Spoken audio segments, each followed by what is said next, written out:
책을 꼭 펴주세요. 네, 성경책. 우리 온라인으로 함께하고 있는 우리 형상들도 성경책을 좀 앞에 펴서 무릎에 대고 뭐 책상에 대고, 우리 현장에는 무릎에 대야죠. 네, 무릎에 대고 성경책을 펴주세요. 일단. 네, 성경책 다들 갖고 와서 너무 감사합니다. 네, 그 다음 오늘 뭐 이번 주도 깜빡할 수 있으니까 다음 주부터 계속 이런 매주 광고할 테니까 성경책 그리고 이런 거 꼭 필수로 챙겨주시기 바랍니다. 요즘 여러분 그 드라마 중에서 요거 아시나요? 소년 심판 들어보셨죠? 당연히 들어보셨죠? 소년범들을 확실하게 재판하여 벌을 받게 하는 그런 드라마입니다. 저는 뭐 원래 드라마랑 뭐 예능 이런 걸 거의 보지 않지만 뉴스를 통해서 봐서, 그래서 한 2주 전쯤에 그 유튜브를 통해서 리뷰하는 것만 봤습니다. 그런데 여러분, 이 드라마, 소년심판이라는 드라마, 현대 사회에 아주 중요한 메시지 하나 던집니다. 아주 중요한 메시지 던져요. 제가 드라마랑 예능 보지 않는 이유는 거의 뭐 빈 껍데기니까 뭐 들을 것도 없고 볼 것도 없기 때문에 안 보는데, 뉴스를 통해서 이런 내용이야 하고 쓱 봤어요. 근데 현대 사회에 굵직한 돌직구 하나 던집니다. 특히 현대 사회뿐 아니라 현대 기독교 사회에도 중요한 메시지 던져요. 바로 이런 거죠. 심판과 형벌이라는 이 개념을 수면 위로 쭉 떠오르게 합니다. 심판과 형벌, 죄, 이런 것들을 수면 위로 떠오르게 해서 사람들로 하여금 심판이 뭐지? 형벌을 내리지? 이런 것들의 그 무게를 좀 전달하는 측면에서 중요한 메시지가 있습니다. 근데 요즘 여러분 살아가는, 우리가 지금 살고 있는 현대 사회에서는 죄라는 말이 거의 없어졌어요. 죄, 심판, 그렇죠? 평소에 들어볼 수 없는 단어죠. 형벌, 이런 것들은 요즘 현대에서 거의 상상할 수 없을 정도로 안 쓰이는 말입니다. 그래서 심판의 개념도 사라지고 형벌의 무서움, 형벌의 결과, 이런 것도 거의 우리는 뭐 생각하지 못합니다. 그래서 법, 죄, 가해, 형벌, 심판, 재판, 이런 것들은 스마트폰 케이스 마냥 너무 가벼워졌죠. 그런 걸 아무런 우리가 관심도 두지 않을 만큼 굉장히 깃털처럼 가벼운 개념이 되었어요. 여러분, 이 소년 심판이라는 드라마에서 주인공으로 등장하는 김혜수 판사의 몇 대사들을 제가 그대로 갖고 왔습니다. 저는 소년범을 혐오합니다. 그런 저의 태도에 누군가는 질타할 것이고 누군가는 상처를 받겠죠. 싫어하고 미워할지언정 소년을 위해서라면 최선을 다할 것입니다. 보여줘야죠. 법이라는 게 얼마나 무서운지 가르쳐야죠. 사람을 해하면 어떤 대가가 따르는지 국가가, 법원이 제대로 나서야죠. 그러라고 우리 모아놓은 거 아닙니까? 고작 3분이었습니다. 사람을 죽이고 재판받으러 와서 처분까지 걸린 시간이, 아이들이 뭘 배웠을 것 같습니까? 여러분 마음에 쫙 한번 그 찬물 한번 끼얹어 보세요. 여러분, 이 주인공 판사는 소년범들을 뭐라고요? 혐오합니다. 그래서 형벌을 내려요. 그래서 누군가는 이 판사를 미워하고 누군가는 상처를 받습니다. 그러나 그렇게 미움받을지언정 자기는 소년들을 위해서 최선을 다할 거래요. 여러분, 이런 생각해 보신 적 있어요? 이런 말을 들어본 적 있어요? 예수님은 죄를 혐오하신다.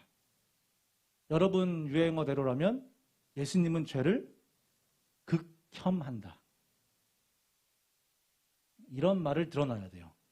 여러분, 우리가 왜 죄를 짓지 않으려고 발버둥을 쳐야 되냐면, 예수님의 자녀들, 하나님의 자녀들은 예수님이 싫어하는 것과 멀리 떨어져야 돼요. 예수님은 뭘 싫어한다고요? 죄를 혐오합니다. 그래서 그 죄악대로 예수님께서 재판장으로서 그 죄악대로 형벌을 내리세요. 근데 이러한 예수님의 무지막지한 모습 때문에 현대 사람들은 플러스 심지어 기독교인들조차도 이러한 예수님의 모습에 상처를 받고 이러한 예수님의 모습에 떠나버립니다. 예수님을 싫어해요. 이러한 예수님의 복음, 이러한 예수님 말씀을 전하는 목사들도 싫어해. 하나님의 법을 어기고 불순종하며 세상의 법을 열성적으로 따라가며 순종하는 그러한 그리스도인들에게 예수님은 자신의 모범을 보이세요. 벗어도 되죠? 너무 불이 있어서 덥습니다. 자, 여러분, 우리는 죽고 나면 저와 여러분이 죽고 나면 무조건 절대적으로 피할 수 없이 하나님의 심판대 앞에 서게 될 거예요. 마치 소년범들이 사람을 죽이고 그 재판장 앞에 선 것처럼 똑같이 우리도 죽고 나서 무조건 하나님의 심판대 앞에 이렇게 서게 될 것입니다. 그리고서는 천사들이 주변에서 마치 검사처럼 우리들의 죄악들을 하나님께, 예수님께 다 아뢰을 겁니다. 쟤는 태어날 때부터 이랬고 3살 때 이랬고 6살 때 그랬고 이러고 다다다다다다다다다 우리의 모든 죄악들, 우리가 차마 까먹어버린, 우리가 차마 우습게 여기고 아직 그냥 잊어버렸던 그 모든 죄악들을 다 생각나게 해서 그 천사들, 우리 마치 검사들처럼 우리의 죄악들을 예수님께 다 고발할 거예요. 그리고 예수님은 그걸 듣고 그 죄악대로 형벌을 내리실 거예요.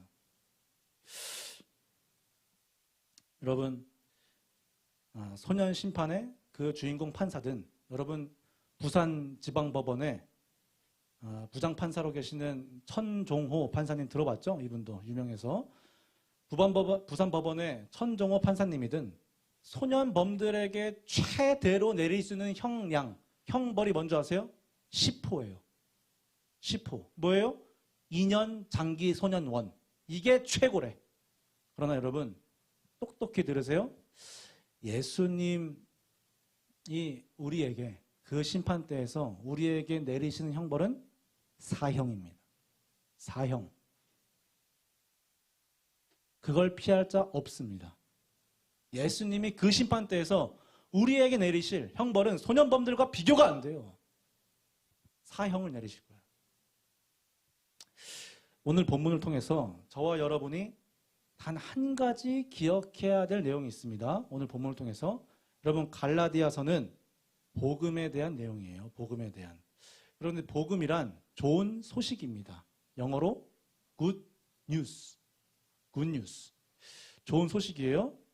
특별히 여러분, 갈라디아서 처음부터 이 좋은 소식에 대해서 바울은 명확하게 선포하는데 중요한 건 뭔지 아세요?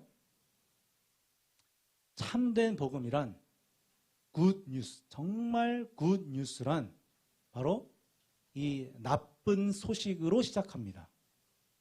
good news는 무조건 bad news로 시작합니다. 무조건.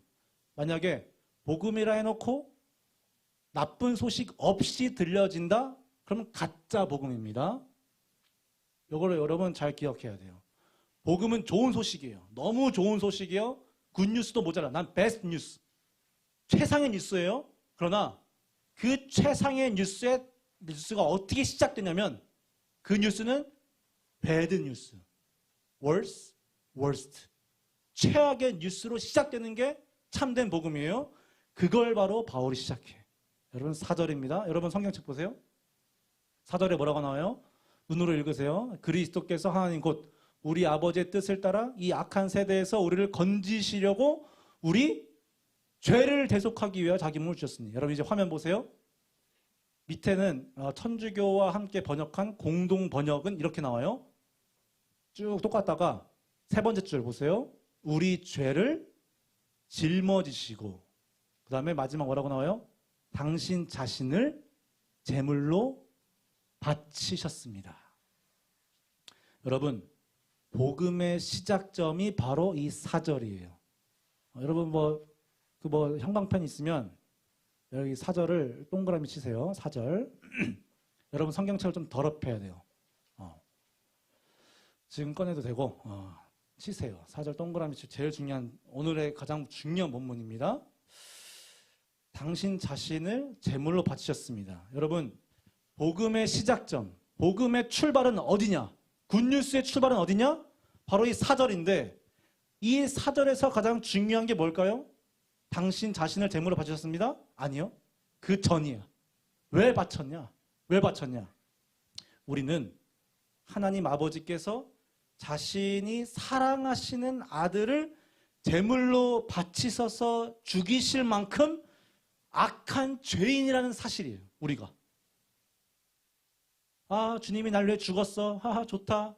뭐 아무런 감동도 없어. 난 몰라. 예수님이 날 위해 죽었든 말든 모르겠어. 이런 태도는 이제는 버려야 돼. 여기서 우리 이런 구절을 읽을 때마다 어떤 걸 느끼게 되면 예수님이 날 위해 죽었다고? 이게 만약 거짓말이든지 사실이든지 둘 중 하나잖아요. 근데 거짓말이면 믿지 마. 성경이 거짓말이거들랑 뭐하러 교회 다녀요? 이거 안 믿으면 뭐 교회 다닐 필요가 없어. 예배 드릴 필요가 없는 거예요. 그러나 만일 성경이 사실이라면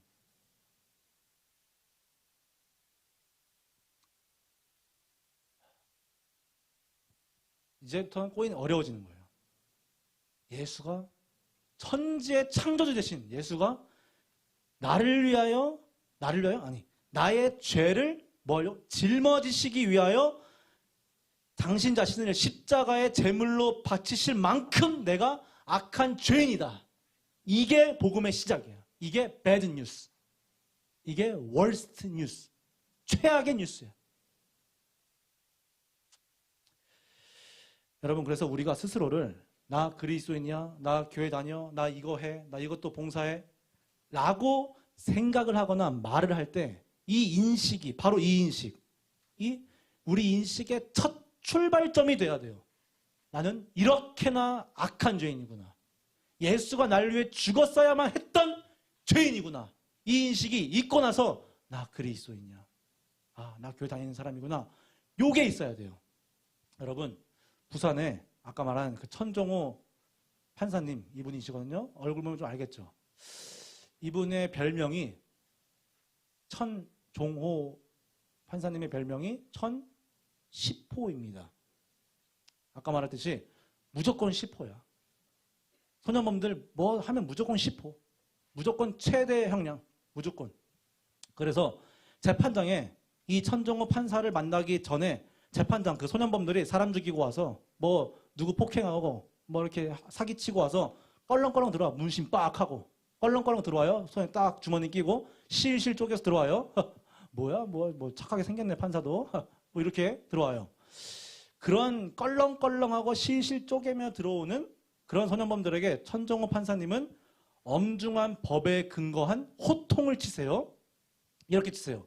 너희는 대한민국 헌법에 근거한 완벽한 죄인 쓰레기다.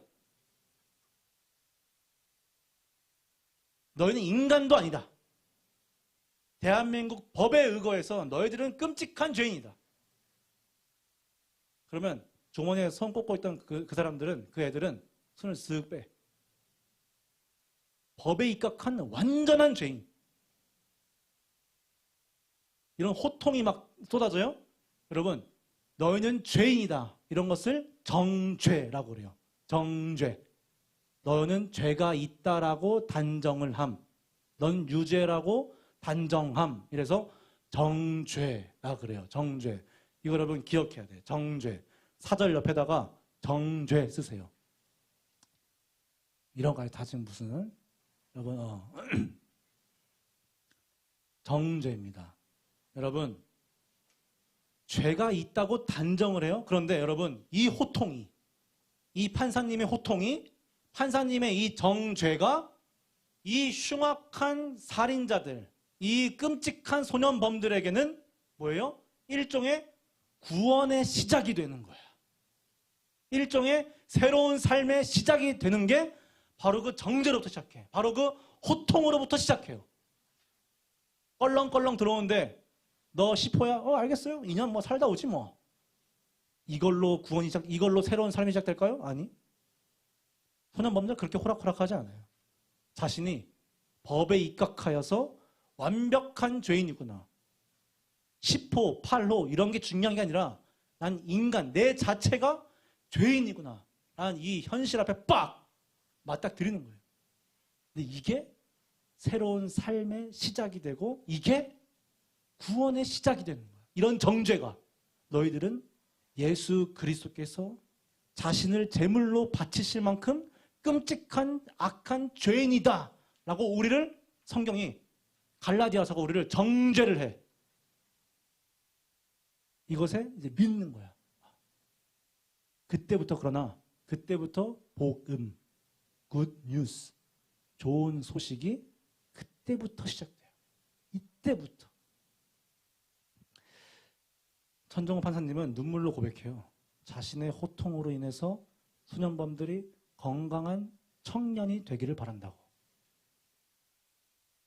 제가 이분만큼의 어떤 인격과 그런 건 없지만 이 마음 너무 이해됩니다. 조금은 이해돼요. 10분의 1은 이해돼. 이런 정죄가 현대 기독교에서 사라졌어요. 우리는 다 예뻐. 좋은 자녀들. No. 이런 복음의 시작이 우리에게 필요한 것이에요. 여러분, 그러나 사랑과 정죄를 상반된 것, 다른 것으로 보지 마세요. 사랑과 정죄를. 여러분의 부모님이나 선생님이나 다른 사람에게 꾸중을 듣거나 혼쭐 나거나 그럴 때 이건 뭐야, 날 안 사랑하네 하고 삐질 수가 있어요. 맞아요. 그건 사람들이니까. 비판처럼 들릴 수 있어요. 그러나 여러분, 성경이 특별히 우리가 살펴볼 갈라디아서가 말할 때는 하나님의 아들이신 예수님의 피로 쓰인 이 갈라디아서가 저와 여러분을 말씀 앞에서 우리를 정죄할 때 우리더러 넌 죄인이야. 너는 유죄한 인간이야 라고 정죄를 할 때 우리는 이것은 사랑이다 라고 생각해도 돼요. 이것은 사랑과 같은 거야. 우리 사람들에게서, 다른 어른들에게서 우리가 혼날 때는 그게 어려울 수 있어요. 그러나 말씀이 우리를 그렇게 가둘 때, 우리를 정죄할 때는 사랑이구나. 이것이 예수님의 사랑이구나 라고 느껴도 돼요. 똑같은 것입니다. 그래서 여러분, 사랑과 정죄는 절대 다른 게 아니에요. 반대되는 게 절대 아니에요. 왜 그러냐면 여러분, 4절의 말씀처럼 예수님께서 우리를 정죄하실 때 동시에 어떤 일이 일어나냐면 예수님이 우리가 받아야 할 그 사형을 자기 자신이 대신 받으시는 일이 동시에 일어나. 여러분, 이 사실을 내가 원고에는 이 사실을 믿으시죠? 라고 썼는데 이 사실이 아직 믿을 수준이 우리 아니야. 왜? 우리는 아직 우리가 죄인인 걸 몰라요. 인정이 안 돼. 그래서 우리가 죄인이라는 것을 우리 이 한 시간 동안 계속 우리는 고민하는 겁니다. 여러분, 아까 말한 판사님들은 범인들을 위해서 자기 자신을 희생하지 않아요. 자기 자신을 죽이지 않아요. 그 방법은 세상이 할 수도 없는 방법입니다. 생각도 못하는 방법. 그러나 예수님이 자기 자신을 십자가의 제물로 바치신 유일한 이유는 뭐냐면 하나님 아버지의 뜻 때문이었어요. 4절에 나오죠. 하나님 아버지의 뜻대로, 그 뜻을 따라. 여러분, 이게 얼마나 감사하고 참 그 귀가 먹먹해질 정도로 참 놀라운 일이냐면 이 뜻이 하나님 아버지의 뜻이 여러분을 위한 뜻이라는 것이에요. 여러분을 위한 뜻이야. 이 뜻이. 그 영원하신 하나님의 뜻. 그 광대하시고 너무 넓어서 우리가 차마 다가갈 수 없을 존차 너무나 거룩하시고 너무나 정의로우시고 너무나 사랑이신 그 하나님의 뜻이 여러분을 위한 거야. 여러분. 한 명. 독일의 수많은 철학자들, 그런 유식한 자들, 불교의 수많은 성인들, 그 군자들, 고대 그리스와 로마의 그 똑똑했던 천재들, 그들에게는 이 뜻을 보이지 않는데 어떻게? 그 재벌들에게는, 그 권력자들에게는 절대 이 뜻을 보이지 않으시는데 이 영원하신 뜻, 이 십자가의 뜻을 저와 여러분에게는 보여주셔. 여기에 우리는 놀라야 돼요. 어째서 저들은 이걸 모를까? 왜 이걸 안 들을까? 여러분, 4절에서 예수님이 하나님 아버지 뜻에 따라서 왜 죽었다고 나오죠? 4절에. 4절에 보면 이렇게 나오죠. 이 악한 세대에서 우리를 건지시려고. 이 악한 세대에서 건지시려고. 여러분, 악한 세대가 뭐냐면 1절 보세요. 화면 말고 1절. 1절에 보면 뭐라고 나오죠? 사람들에게서 난 것도 아니요 사람으로 말미암은 것도 아니요가 악한 세대야. 그러니까 즉 악한 세대란 1절에 찍 그어요. 악한 세대 동그라미 쳐서 1절에 사람들에게서 난 것, 사람으로 말미암은 것, 이게 악한 세대야. 이것과 이렇게 쭉 이어요. 여러분, 거짓말이 악해요? 살인이 악해요? 엄밀히 따지면 악한 건 아닙니다. 사형이 필요할 때고 있어요. 그러나 악하다는 건 우리가 지금 1절에 여러분 표시한 것처럼 사람에게서 말미암고 사람에게서 난 것입니다. 즉 하나님과 동떨어져 있는 모든 것은 악한 거예요. 하나님과 등을 돌려 있는 것은 다 악한 거예요. 악하다는 것을 우리의 윤리와 우리의 도덕과 이런 것으로 판단할 수 없는 거예요. 선악의 기준은 우리에게 있지 않아요. 인간에게 있지 않아요. 어떤 대한민국 헌법? No. 하나님이 보신 악함은 하나님의 기준이에요. 그것은 뭐냐면 하나님과 관계가 없는 것들은 다 악한 것이. 갈라디아서 이후에 또 천천히 나오겠지만 바울은 시작부터 이 사람, 이 악함, 하나님과 관계 없는 것, 사람에게서 난 것에 대해서 경멸을 합니다. 더 심해집니다. 갈라디아서에. 갈라디아서 이 교회들이, 이 기독교인들이 전부 다 사람의 복음을 따르기 시작해요. 사람의 복음. 하나님과 관계 없는 복음. 아까 말한 좋은 소식인데 어떤 게 관계 없는 복음일까? 가짜 복음.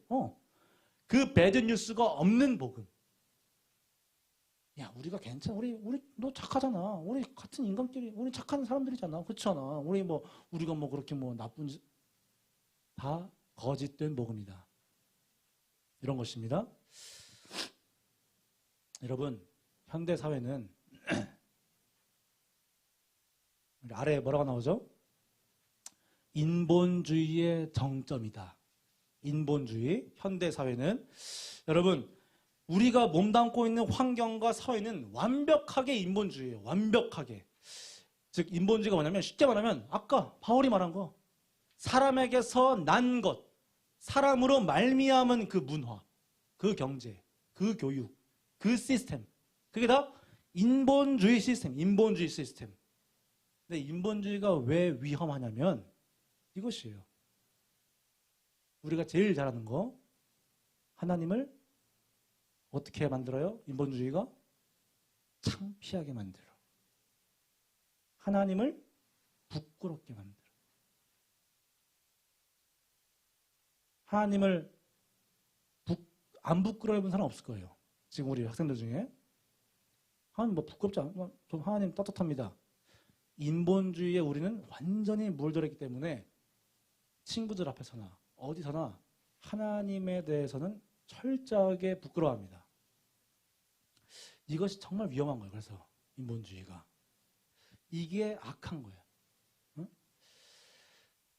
저와 여러분, 예수님의 희생이, 예수님의 죽으심이, 예수님의 사형이 절대적으로 필요했던 죄인들입니다.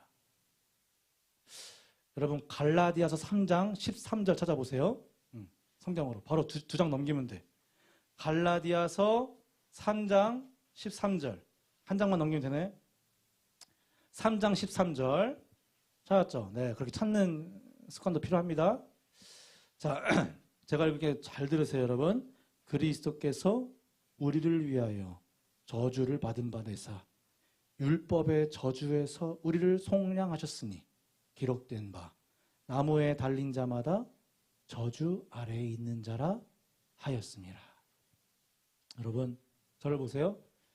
십자가 나무는 사실 우리가 달렸어야 했던 나무입니다. 그 저주는 우리가 받았어야 했던 저주예요. 그러나 지금 3장 13절에 뭐라고 나오죠? 예수께서 그것을 대신하셨다. 그 저주를 대신 감당하셨다. 우리는 교회 예배 나올 때마다 내가 교인이라는 걸 생각할 때, 내가 그리스도인이다, 하나님을 생각할 때마다 이걸 생각해야 돼요. 내가 달렸어야 될 저 십자가, 내가 죽었어야 될 저 사형의 틀, 내가 감당했어야 될 저 저주를 예수 그리스도께서 홀로 온전히 감당하셨다. 이 인식이 우리의 기독교 신앙, 이 신앙의 기초에 쫙 깔려야 됩니다. 그러니 여러분, 오늘부터라도 내가 하나님 앞에 어째서 내가 죄인인가를 생각하십시오. 내가 왜 죄인인가? 내가 왜 오늘 설교 말씀처럼 내가 어떻게 죄인인가를 생각하는 훈련을 해야 돼요. 여러분 지금 고등학생 17살, 18살, 19살 여러분 자라나고 있죠? 여러분 뭐 공부 실력 자라나고 있죠? 지성 자라나고 있어요. 오케이? 감수성 자라나고 있어요. 여러분의 키와 몸들 자라나고 있어요. 그런데 여러분 교회에서 우리가 교회 나와서 가장 자라나야 할 영역, 가장 자라나야 할 부분이 어딘지 아세요? 우리가 하나님 앞에 하나님의 법에 근거해서 우리는 얼마나 심각한 죄인인가를 인식하는 이 훈련이 자라나야 돼.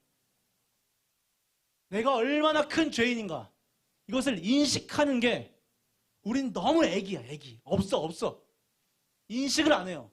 내가 하나님 앞에 죄인이다. 이것을 듣고 아예 거기에 거할 줄을, 거기에 묵상할 줄도 모르고 겸손이 없어. 그래서 윤리? 그건 나중에 얘기야. 그리스도인 착하게 살아야죠. 그건 나중에 저 나중에 우리가 죄인이라는 것을 알면 겸손하려고 발버둥 칠 필요가 없어요. 그냥 겸손해. 왜? 예수님이 날 위해 죽었다는 걸 믿는 사람은 겸손을 위해서 기도하지 않아요. 내가 얼마나 큰 죄인인가 이 인식이 여러분의 고등학생 시절에 자라나길 바래. 난 이것을 위해서 기도할 것입니다. 이것을 위해서 여러분 내가 얼마나 큰 죄인인가 이 인식이 계속 자라나서 내가 큰 죄인이구나. 예수님이 내게 베푸신 사랑이 그만큼 컸구나. 여기까지 알아가야 돼요. 그래서 예수님, 우리 성경을 통해서 갈라디아서가 계속해서 우리를 정죄할 때 겸손하게 받으세요. 겸손하게. 우리가 죄인이라는 것을 인정하지 못하는 한 예배는 정말 끔찍한 일입니다.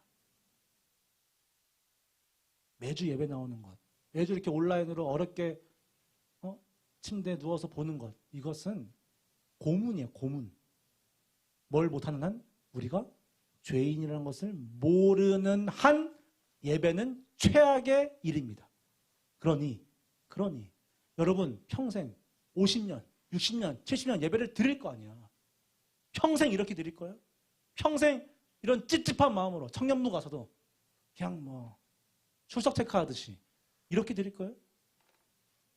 살아있는 하나님을 경험하기 위한 그런 예배는 이 죄인, 복음의 출발점, 배드뉴스를 받고 믿고 인정하는 태도가 필요합니다. 훈련해야 돼요. 그래서 우리 다 같이 기도했으면 좋겠어요. 이제 반주가 나올 텐데 이 기도 제목을 여러분 기도하세요.